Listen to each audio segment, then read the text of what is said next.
Tila natatapakan daw ni kapuso star Bea Alonzo ang pagkalalaki ng mga naging karelasyon niya ayon sa showbiz columnist Christy Fermin.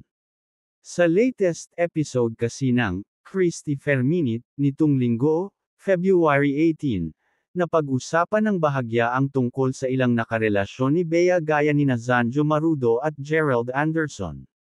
Ang sabi raw, di ba sabi niyo sa amin kapag hindi malingap sa pamilya, lalo na sa ina, ang lalaki, mag-isip na ako.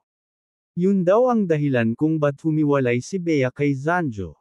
At bukod pa doon, yung mga kwento pa na nakakabawas sa pride ng lalaki, kahit kay Gerald, yung si Bea ang gumagastos sa mga trip sa abroad, aniya.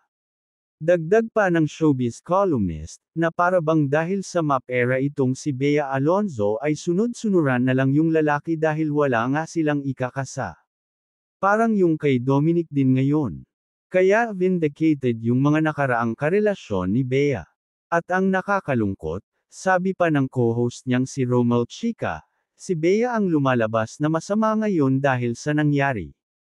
Matatandaang matapos may ulat ni Christy sa programa niyang, Christy Minute, ang balitang hindi na raw matutuloy ang kasal nina Bea at Dominic, sumunod namang lumutang ang tungkol sa dahilan umano ng kanilang away.